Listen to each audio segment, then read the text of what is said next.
Bismillahirrahmanirrahim. Al-Fatihah ila hadratin Nabi Sayyidina Muhammad Mustafa Rasulillah sallallahu alaihi wa alihi wasallam. Thumma ila kafa al-anbiya wal mursalin wa khulafa ar-rasyidin Sayyidina Abu Bakar as-Siddiq wa Umar Faruq, Uthman Dhin Nurain wa Ali Murtada wa Khadijatul Kubra wa Aisyatul Mu'minat wa Fatimah az-Zahra wal Hasan al-Husain. Thumma ila jami' masyayikhina al-kiram wa khususan Sayyidi al-Mursyidi Sayyidi Syekh Azzu Hayy Naqsyabandi Al-Adil bin Haji Abdul Ghani wa Sayyidi Syekh Al-Habib Abu Bakar Al-Adil bin Ali Masyhur wa Sayyidi Al-Habib Ali bin Ja'far bin Ahmad Idrus wa Sayyidi Syekh Abu Bakar bin Harun wa usulihim wa furu'ihim wa ma yantasibu ilaihim ajma'in lillahi lahumul Fatihah.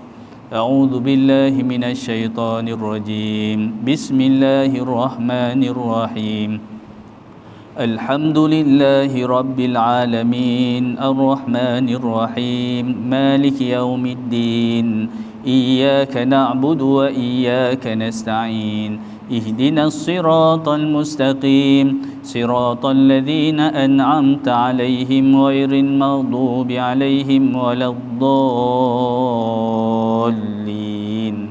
آمين. السلام عليكم ورحمة الله وبركاته. الحمد لله رب العالمين. اللهم صل على سيدنا محمد الفاتح لما أغلق والخاتم لما سبق ناصر الحق بالحق الهادي إلى صراطك المستقيم وعلى آله وصحبه حق قدره ومقدار العظيم. نوينا تعلم وتعليم ونفع والانتفاع والتذكر والتذكير والإفادة والاستفادة والحث على تمسك بكتاب الله وبسنة رسوله صلى الله عليه وآله وصحبه وسلم ودعاء إلى الهدى والدلالة على الخير ابتغاء وجه الله ومرضاته وقربه وثوابه سبحانه. سبحانك مولانا لا علم لنا إلا ما علمتنا إنك أنت العليم الحكيم. رب اشرح لي صدري ويسر لي أمري واحلل عقدة من لساني يفقهوا قولي. Alhamdulillah, pertama sekali kita mengucapkan syukur kehadirat Allah Subhanahu wa taala yang telah mengurniakan kita nikmat kesihatan yang baik, nikmat waktu yang barakah untuk kita memenuhkan sisa-sisa umur hidup kita ini di dalam beribadah kepada Allah Subhanahu wa taala. Kesyukuran kita juga kepada nikmat yang Allah berikan dapat kita sama-sama hadir pada tengah hari pada hari yang mulia ini, di hari nisfu Sya'ban, pada bertepatan dengan hari Jumaat ini kita berada di rumah Allah Subhanahu wa taala untuk kita sama-sama menunaikan kefarduan yang diwajibkan ke atas kita semua dengan niat kita i'tikaf di dalam rumah Allah ini, dan juga untuk kita memenuhkan masa-masa kita yang terluang sebelum kita mulakan khutbah Jumaat kita pada pada hari ini dengan mendengar sedikit daripada pesanan ataupun perkongsian berkaitan dengan ilmu Allah Subhanahu wa taala. Yang dikasihi, yang dimuliakan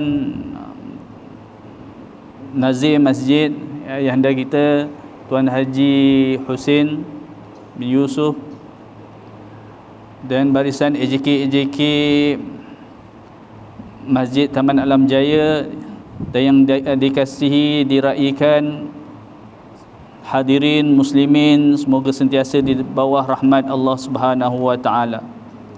Moga-moga dengan kehadiran kita pada hari ini diampunkan segala dosa kita, dipermudahkan segala urusan kita, dikabulkan segala hajat kita, dan dimatikan kita semua dalam husnul khatimah. Amin Allahumma amin.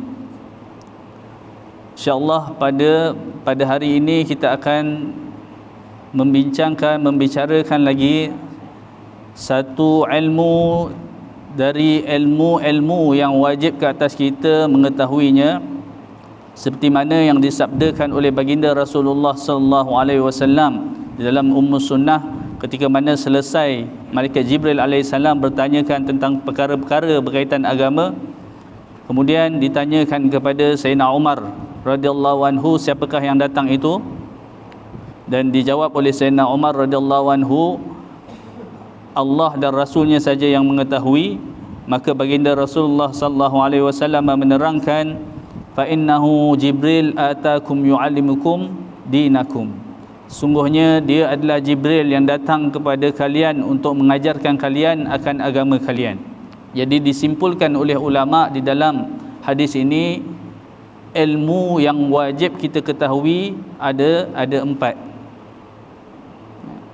Tetapi memadai bagi seorang hamba, seorang yang beragama Islam, memadai baginya jikalau dengan 3 ilmu, iaitu ilmu iman dia, ilmu Islam dia iaitu fiqh dia, dan iman dia itu akidah dia, dan ihsan dia iaitu tasawufnya. Kalau dia lengkap akan ilmu ini tanpa didatangi padanya fitnah-fitnah, maka insya-Allah dengan 3 ilmu ini sudah cukup untuk dia sampai kepada Allah Subhanahu wa taala. Dan itulah tujuan kita. Tujuan kita hidup di dunia ini untuk beribadah semata-mata kerana Allah Subhanahu wa taala, untuk selesaikan tanggungjawab kita di dunia ini supaya dihitung di akhirat nanti sebagai hitungan amalan yang soleh. Jadi apa dia? Perlu dilengkapkan ilmu yang mana wajib ke atas kita 3 ilmu tadi.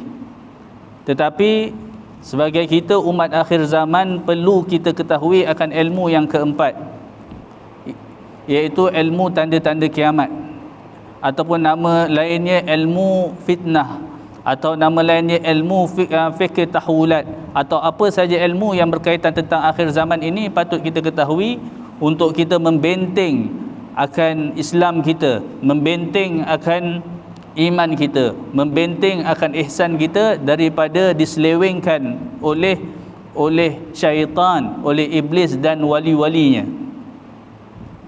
Jadi sebagaimana syaitan dan iblis itu ada wali-walinya, maka Allah juga memiliki wali-walinya. Dan wali-wali Allah Subhanahu wa taala ini Allah pilih di kalangan hamba-hambanya dan diajarkan akan ilmu-ilmunya, dan tidak dapat pilihan, tidak dapat ajaran melainkan melazimi akan hamba-hamba Allah Subhanahu wa taala menuntut 3 ilmu yang disebutkan tadi. Apa ilmu dia? Iaitu ilmu Islam, fiqh, faham dia tentang hukum hakam fiqh, hukum hakam ibadah. Dan yang kedua adalah ilmu iman, iaitu akidah, benar tulus akidahnya, seperti mana yang difaham atau diiktikadkan oleh majoriti ulama Ahlus Sunnah wal Jamaah. Dan yang ketiga adalah ilmu ihsan, iaitu ilmu tasawuf, seperti mana yang dibawa atau diwariskan oleh ulama-ulama tasawuf. Jadi ini 3 ilmu tadi.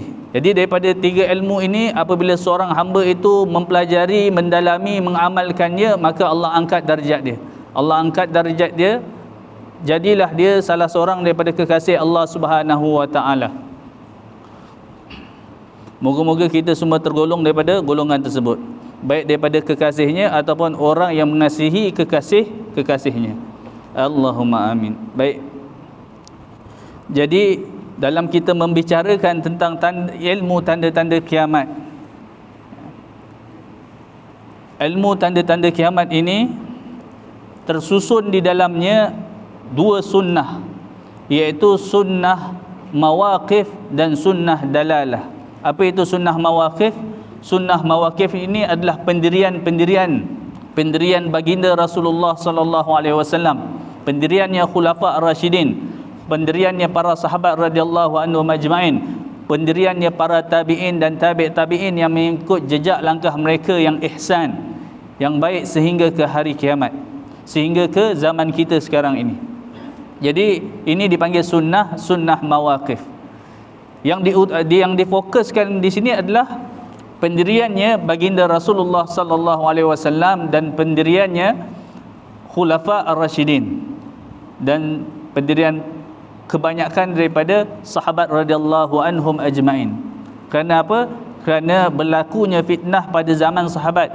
Jadi ada sahabat, mereka ini semua berijtihad di sisi Allah Subhanahu wa taala ijtihad mereka walaupun salah tetap mendapat pahala. Jika benar dapat 2 pahala, kalau salah ijtihadnya dapat 1 pahala.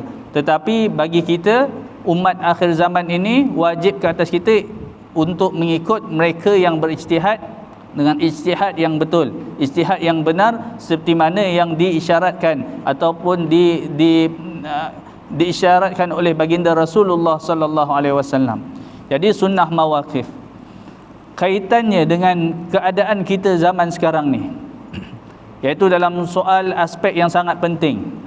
Bila mana Allah berfirman, Allah menceritakan tentang persediaan kita untuk kita menghadapi akan hari kiamat. Setelah didatangkan tanda-tanda hari kiamat itu, Allah suruh kita persiapkan diri. Allah suruh kita siapkan apa? Adakah Allah suruh kita siapkan bekalan makanan cukup untuk 2 atau 3 tahun? Cukup untuk anak-anak kita? Adakah Allah suruh kita siapkan kenderaan yang cukup lengkap, yang boleh berjalan di darat, berjalan di dalam air, berjalan di udara? Tak. Tetapi Allah suruh kita 2 perkara je yang disebut dalam surah Muhammad yang ayat yang ke-19 sallallahu alaihi wasallam. Allah berfirman, fa'lam annahu la ilaha illallah. Oleh itu ketahuilah, pelajarilah, teguhkanlah diri kalian dengan lafaz la ilaha illallah, dengan ilmu la ilaha illallah, ilmu tauhid. Memperteguhkan diri kita ini dengan ilmu tauhid. Dan yang keduanya, wastaghfir li dzambika walil mu'minina wal mu'minat. Dan Allah perintahkan kepada kita untuk kita berdepan dengan fitnah akhir zaman ini, untuk kita melalui fasa-fasa menuju ke akhir zaman ini. Allah perintah kita juga untuk sentiasa bermohon ampun, sentiasa bertaubat kepada Allah Subhanahu wa taala untuk diri kita dan juga untuk diri kaum muslimin yang lain, kaum mukminin yang lain, orang beriman yang lain. Itu menunjukkan apa? Menunjukkan pentingnya kasih sayang kita terhadap kaum muslimin yang lain, baik yang hidup ataupun yang telah meninggal dunia, yang telah pergi meninggalkan kita, meninggalkan agama kita ini untuk kita waris. Jadi tak dapat tidak, perlu ada 2 perkara yang penting ini kita tanamkan dalam diri kita dan diri anak-anak kita untuk mendepani fitnah-fitnah akhir zaman. Dalam akidah, apakah keperluan yang perlu kita ketahui selain daripada kita nak mempelajari akan ilmu akidah? Kalau dulu mudah, guru datang kita belajar, kan? Kerana apa? Kerana setiap apa yang diwariskan, diamalkan, diiktikadkan oleh majoriti ulama adalah benar. Jadi mudah, kan? Kalau datuk-datuk kita dulu, ayah-ayah kita dulu, moyang-moyang kita dulu berakidah dengan akidahnya Al-Asy'ari, berakidah dengan akidahnya Al-Maturidi, akidah Ahli Sunnah wal Jamaah. Jadi tak jadi masalah. Beramal dengan amalan yang telah dibawa, diwariskan tanpa banyak soal amal, dan mereka telah selamat. Bagaimana nak tahu mereka selamat? Kerana agama Islam tu dapat kat kita, sampai pada kita. Kalau tak sampai kepada kita, maknanya tak selamatlah, kan? Tapi disebabkan agama Islam tu sampai kepada kita, takkan dapat. Kalau kita lihat daripada sejarah tanah air kita ni, berapa lapiskah penjajahan yang berlaku beratus-ratus tahun, tetapi masih kukuh agama Islam sebagai agama tanah air kita ini. Masih kita kukuh agama Islam sebagai agama rasmi tanah air kita ini, tanah Melayu kita ini, agama rasmi, agama persekutuan Malaysia ini. Jadi ini bukanlah satu perkara yang dilakukan oleh orang-orang terdahulu secara senang-senang, secara bermudah-mudah, tidak. Tetapi mereka lakukan dengan penuh perjuangan, dengan penuh tekad untuk pastikan generasi dan keturunan-keturunan mereka selepas mereka itu dapat mewarisi agama ini, iaitu agama yang benar. Tapi alangkah sedihnya ketika mana kita di zaman kita ini berlaku kemasukan fahaman-fahaman yang bercanggah dengan apa yang dibawa oleh datuk nenek kita dulu, apa yang dibawa oleh ulama-ulama tanah air kita dulu, sehingga kita sendiri tak pasti mana satu yang betul, mana satu yang benar, mana satu yang salah, mana satu yang palsu. Jadi untuk kita ketahui, perlukan ilmu tanda-tanda kiamat, perlukan tunjukkan daripada baginda Rasulullah sallallahu alaihi wasallam. Jadi yang pertama sekali kita lihat, adakah apa yang dibawa oleh datuk nenek kita dulu daripada ilmu sifat 20 tadi, ilmu Asy'ariyah, akidah Asy'ariyah, akidah Al-Maturidiyah, adakah ilmu itu benar? Adakah ilmu itu dipersetujui oleh baginda Rasulullah sallallahu alaihi wasallam? Walaupun ilmu itu dipelopori atau disusun oleh ulama selepas zaman Rasulullah, adakah ilmu itu di endorse atau diiktiraf oleh baginda Rasulullah sallallahu alaihi wasallam? Terlihat satu hadis yang diriwayatkan daripada setelah turunnya ayat firman Allah Subhanahu wa taala, ya ayyuhalladzina amanu man yartadda minkum an dinihi fasawfa ya'tillahu biqaumin yuhibbuhum wa yuhibbunah adzillatin 'alal mu'minin wa 'izzatin 'alal kafirin yujahiduna fi sabilillahi wa la yakhafuna laumata la'im, hingga ke akhir ayat yang mana Allah Subhanahu wa taala berfirman, sekiranya maknanya, wahai orang-orang yang beriman, barang siapa yang di kalangan kamu yang keluar daripada Islam, keluar daripada murtad daripada Islam ini, keluar daripada Islam baik secara terang-terangan atau secara akidah, kefahaman dia yang salah, keluar dengan jumlah yang agak ramai, fasawfa ya'tillah, maka akan datang, saufa akan datang, bukan berlaku pada zaman Rasulullah, tapi yang diceritakan ni akan datang, ya'tillahu biqaumin, satu kaum yuhibbuhum wa yuhibbuna, Allah Subhanahu wa taala sayang kepada kaum ini dan mereka ini sayang kepada Allah Subhanahu wa taala, cinta kepada Allah Subhanahu wa taala. Adzillatin 'alal mu'minin, mereka ini tunduk, merendah diri, tawaduk di hadapan kaum mukmin, orang-orang yang beriman. Tetapi a'izzatin 'alal kafirin, tetapi mereka apabila berdepan dengan orang-orang kafir, musuh-musuh Islam, mereka gagah perkasa. Yujahiduna fi sabilillah, kehidupan mereka sentiasa berjihad ke jalan Allah, baik jihad dengan senjata atau jihad dengan ilmu pengetahuan, dengan menuntut ilmu Allah Subhanahu wa taala. Wala yakhafuna laumata laim, dan sifat mereka juga tidak pernah takut dengan celaan orang yang mencela, baik orang nak kata dia ini jumut kerana mengikut akan datuk nenek mereka, kerana mengikut ajaran-ajaran yang lama tradisional, pengajian-pengajian cara lama iaitu pengajian tradisional, ataupun mereka nak mengatakan mereka ini terlalu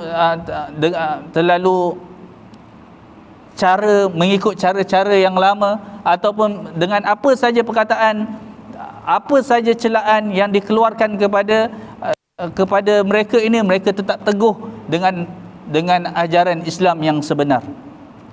Jadi selesai saja ayat ini dibaca oleh baginda Rasulullah sallallahu alaihi wasallam, Rasulullah mengisyaratkan kepada seorang sahabat Rasulullah sallallahu alaihi wasallam yang bernama Abu Musa Al-Asy'ari. Diisyaratkan dan disabdakan kaum yang disebut oleh Allah Subhanahu wa taala ini adalah ashabu hadza, iaitu daripada keturunannya, daripada kaumnya Abu Musa Al-Asy'ari. Siapa Abu Musa Al-Asy'ari? Dia adalah sahabat Rasulullah sallallahu alaihi wasallam yang mana cucunya, bukan cucu tetapi cucu yang ke-9 atau ke-10 daripada dia itulah dia imam yang menyusun akidah yang popular sekarang ni sebagai akidahnya Al-Asy'ariyah, iaitu Imam Abul Hasan Al-Asy'ari. Jadi daripada hadis Rasulullah sallallahu alaihi wasallam itu dapat kita ketahui yang apa yang kita warisi daripada akidah, baik dinamakan akidah sifat 20 atau apa saja akidah disebut Al-Asy'ariyah ataupun Al-Maturidiyah, itulah akidah yang diiktiraf oleh baginda Rasulullah sallallahu alaihi wasallam. Dan sudah pastilah setiap zaman ada ulama yang akan memastikan akidah itu tidak diselewengkan, akidah itu tidak dimasukkan dengan anasir-anasir fahaman-fahaman yang bersifat mungkin sifat sepertinya sifat-sifat falsafah yang melampau. Jadi ilmu itu mestilah sentiasa dijaga, diwariskan oleh ulama-ulama dan tidak pernah putus. Penjagaan dan pewarisan ini tidak pernah putus sehingga ke akhir zaman. Seperti mana yang disebut oleh baginda Rasulullah sallallahu alaihi wasallam, yang agama ini akan diwariskan oleh orang yang adil setiap zaman. Setiap zaman. Jadi ini menunjukkan apa yang dibawa oleh akidah ulama kita di tanah air kita ini adalah agama, akidah yang benar. Jadi patut kita ambil untuk kita waris. Sayang kalau kita duduk di tanah air ini tapi kita tidak mewarisi bahagian daripada apa yang telah diamalkan oleh ulama-ulama kita terdahulu, yang mana dengannya mereka berjaya mempertahankan agama ini. Dan kita patut mengambilnya dan mewarisnya, mengamalkannya, supaya dengannya kita dapat mempertahankan agama kita ini untuk kita wariskan kepada keturunan kita, sehingga mereka pun dapat mempertahankan agama ini sehingga ke akhir zaman.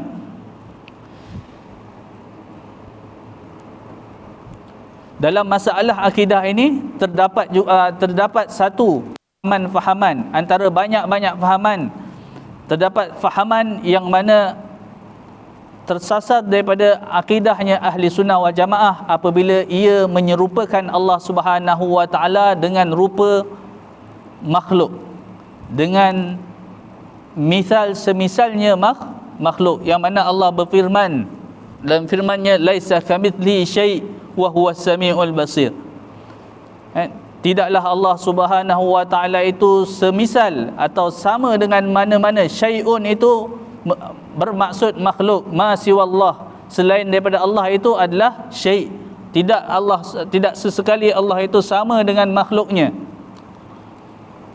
Dan ketika mana turunnya ayat wallazi anzala 'alaikal kitab fihi ayatun muhkamatun hunna ummul kitab wa ukharu mutasyabihat فَأَمَّا الَّذِينَ فِي قُلُوبِهِمْ زَيْغٌ فَيَتَّبِعُونَ مَا تَشَابَهَ مِنْهُ ابْتِغَاءَ الْفِتْنَةِ وَابْتِغَاءَ تَأْوِيلِهِ وَمَا يَعْلَمُ تَأْوِيلَهُ إِلَّا اللَّهُ وَالرَّاسِخُونَ فِي الْعِلْمِ يَقُولُونَ آمَنَّا بِهِ كُلٌّ مِنْ عِنْدِ رَبِّنَا وَمَا يَذَّكَّرُ إِلَّا أُولُو الْأَلْبَابِ. Sadaqallahul azim.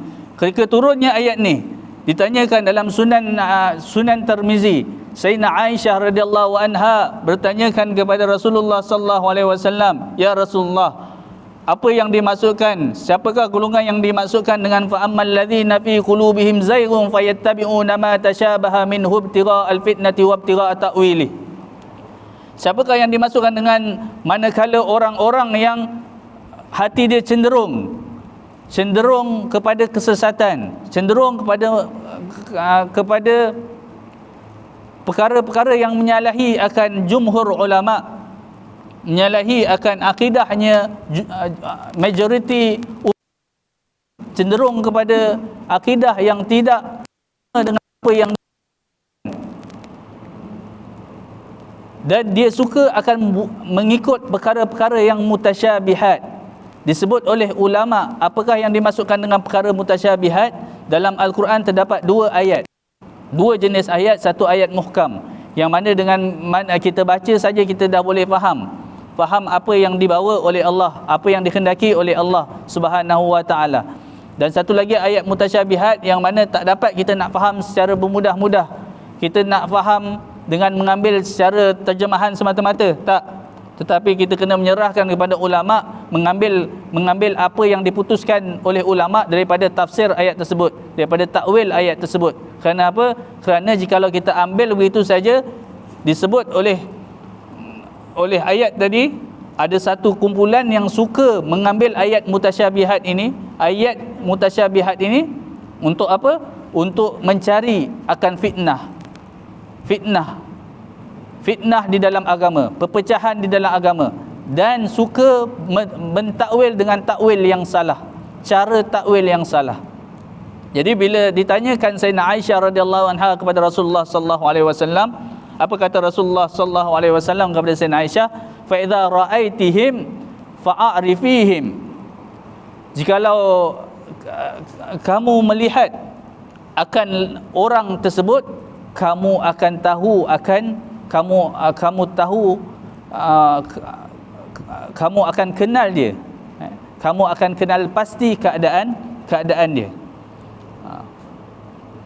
Jadi dekat sini menunjukkan akan kumpulan ini bukanlah kumpulan yang menyebarkan ajaran dia secara tersembunyi, tetapi disebut oleh Rasulullah sallallahu alaihi wasallam, fa idza ra'aitihim, kalau kamu melihatnya. Dalam riwayat lain disebut oleh baginda Rasulullah sallallahu alaihi wasallam, fa idza ra'aitumuhum fa'rifuhum, jikalau kamu melihat, jikalau kamu melihat akan mereka, jikalau kalian melihat akan mereka, maka kalian akan mengenali mereka dan kenalkanlah mereka akan ajaran agama yang sebenar, akidah Islam yang sebenar.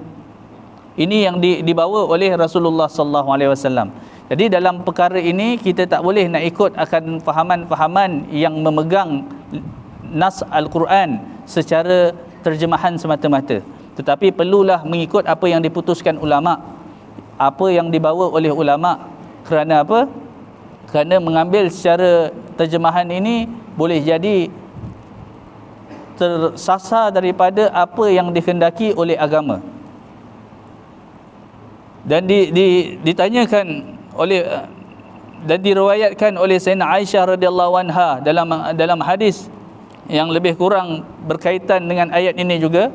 Sayyidina Aisyah radhiyallahu anha meriwayatkan, berkata, ditanyakan oleh Rasulullah sallallahu alaihi wasallam tentang ayat ini, golongan ini. Kemudian Rasulullah sallallahu alaihi wasallam bersabda, fa ulaikal ladzina sammahumullah fahdharuhum. Mereka yang suka mengikut ayat-ayat mutasyabihat ini, mempromosikan ayat-ayat mutasyabihat ini, menjadikan dia sebagai akidah, menggunakan dia sebagai hukum hakam, kamu akan kenal dia. Dan dialah golongan yang Allah sebut sammahu. Allah menamakan mereka itu yang gemar dengan perkara-perkara yang menyeleweng ini, menyeleweng di dalam agama ini. Mereka inilah yang digelar oleh Allah Subhanahu wa taala. Jikalau kamu melihat mereka, fahdharuhum, maka hindarkan diri, peringatkan umat Islam tentang kesesatan atau penyelewengan mereka. Ingatkan diri kita, ingatkan orang yang terseleweng tadi akan ajaran akidah Islam yang sebenar. Ini adalah pendirian yang dibawa oleh baginda Rasulullah sallallahu alaihi wasallam. Jadi daripada aspek akidah kita dah lihat dah, sama ada kita nak ikut apa yang diwariskan lebih daripada 1000 tahun oleh majoriti umat Islam, ataupun kita nak ambil satu fahaman yang mungkin tak sampai 300 tahun, dipopularkan dan menggunakan nas-nas daripada ayat-ayat mutasyabihat. Apa itu ayat-ayat mutasyabihat? Ayat-ayat mutasyabihat itu adalah ayat-ayat yang mana tak dapat kita nak ambil dia secara literal, memahaminya secara terjemahan bahasa sahaja. Seperti mana mengatakan Allah itu duduk di atas arash, yang mana mengikut akan fahaman daripada firman Allah Subhanahu wa taala, Ar-Rahmanu 'alal arsyistawa. Ataupun kita mengambil fahaman Tuhan itu ada tangan, atau Tuhan itu ada wajah, atau Tuhan itu ada mata, seperti mana yang difirmankan oleh Allah Subhanahu wa taala di dalam ayat-ayat Al-Quran. Jadi ini adalah satu fahaman yang bahaya kerana ia berkait dengan akidah. Dan ulama kita telah putuskan, barang siapa yang mengatakan Allah itu bertangan dan tangannya serupa dengan makhluk, ataupun Allah itu duduk di arash sepertinya duduknya manusia di atas kerusi, maka itu adalah satu akidah mujassimah. Dan jikalau seseorang atau satu kelompok berfahaman dengan fahaman yang mengatakan Allah memiliki tangan, tetapi tangan tidak sama dengan tangan makhluk, ataupun Allah duduk di atas arash dengan kemuliaannya, kan, tidak sama dengan duduknya makhluk, dengan caranya tidak sama dengan cara makhluk, itu adalah mujassimah ghaira sarihah. Ini disebut oleh ulama-ulama akidah kita. Jadi perlu kita mengambil perhatian, perlu kita mengambil perhatian perlu kita berhati-hati dan memperingatkan akan keturunan kita, diri kita, keluarga kita, supaya tidak termasuk tidak terpengaruh dengan fahaman-fahaman seperti ini. Jadi ini dalam sudut akidah. Apabila akidah kita ini adalah satu nilai yang sangat besar di dalam diri seorang Islam. Jadi musuh-musuh Islam ini tahu nak musnahkan seorang Islam bukan melalui suruh dia sembah kepada selain daripada Allah Subhanahu wa taala. Tidak akan. Tetapi dengan masukkan fahaman melalui nas-nas ayat-ayat Al-Quran dan hadis Rasulullah sallallahu alaihi wasallam, tetapi fahaman itu bersalahan dengan apa yang dibawa oleh majoriti ulama. Jadi ini yang perlu kita hati-hati, kerana apabila lemahnya, rosaknya akidah, maka rosaklah iman kita. Itulah kita lihat bagaimana dewasa ini, zaman ini, lemahnya akidah kita. Kita membiarkan maksiat berlaku di depan mata kita. Kita membiarkan maksiat berlaku pada diri kita, dan kita membiarkan maksiat berlaku di depan mata kita. Apabila lemahnya akidah ini, apabila lemahnya iman ini, berleluasalah amalan-amalan sihir, amalan-amalan yang kafir ini, amalan-amalan yang bercanggah dengan akidah umat Islam. Sihir ini adalah satu amalan yang kufur, amalan yang mana kita lihat di dalam masyarakat kita masih lagi mengamalkannya. Mereka tidak sedar apa yang mereka melakukan itu boleh mengeluarkan mereka daripada Islam tanpa mereka sedari. Jadi untuk kita memperkukuhkan, mengelakkan akan berleluasanya amalan-amalan khurafat ini, amalan-amalan sihir ini, hendaklah kita mempertahankan, memperteguhkan diri kita dan diri keluarga kita serta diri masyarakat sekaliannya untuk mengambil ajaran akidah Islam yang sebenar, supaya faham akan apa yang dikehendaki oleh agama, apa yang dibenarkan oleh agama dan apa yang dilarang oleh agama. Dengan lemahnya akidah ini juga lemahlah sekalian agama seseorang itu. Kerana akidah ini di dalam ibaratnya sebagai pohon, kalau agama itu sebagai satu pohon, jadi akidah ini adalah akarnya. Jadi apabila akar itu rosak, maka rosaklah batangnya. Apabila batang itu rosak, maka rosaklah hasilnya. Jadi begitu juga dengan agama seseorang. Apabila mula rosaknya akidah, maka rosaklah fiqahnya. Fiqahnya dia akan mula mengambil secara mudah, mengambil secara ambil yang senang, ambil yang ikut suka hati, meninggalkan apa yang diputuskan oleh ulama, meninggalkan apa yang diwariskan ulama. Tidak lagi mereka ingin untuk mempelajari ilmu-ilmu fiqah menurut mazhab yang muktabar. Begitu juga apabila lemahnya akidah ini, maka meninggallah masyarakat akan ilmu yang sangat penting, ilmu antara rukun agama yang ketiga, iaitu ilmu tasawuf. Mereka mula meninggalkan. Kerana apa? Kerana ilmu akidah, ilmu tasawuf itu mengajak kepada merendah diri, mengajak kepada tunduk akan ajaran Islam yang sebenar, mengajak kepada membenarkan akan ulama-ulama yang terdahulu. Jadi sebagai penutup, tidak perlulah kita mengetahui akan agama ini dengan sebenar-benarnya daripada ahli dia. Kalau ilmu akidah itu ada ahli dia, kalau ilmu fiqah tu ada ahli dia, dan kalau ilmu tasawuf tu juga ada ahli dia. Jadi perlu kita pelajari, perlu kita ambil ilmu daripada ahlinya. Kita jangan ambil ilmu fiqah daripada ahli orang yang mengajar Al-Quran semata-mata tanpa memahami akan ilmu fiqah. Tak boleh. walaupun orang yang mengajar Quran itu faham akan terjemahan Al-Quran, tak boleh. Begitu juga orang yang mengajarkan ilmu hadis, dia faham ilmu hadis tapi dia meninggalkan, dia tidak faham akan fiqh, kita tak boleh ambil fiqh dengannya. Kita perlu ambil fiqh daripada ulama fiqh, yang mana mereka itu juga mengambil ajaran itu daripada ulama-ulama hadis. Wallahu a'lam. Bismillahirrahmanirrahim. Alhamdulillahirabbil alamin. Allahumma salli ala sayyidina Muhammad wa ala ali sayyidina Muhammad. Allahumma ja'alna minal ladzina yastami'una al-qawla fayattabi'una hasanah. Allahumma ja'alna minal ladzina yastami'una al-Qur'an.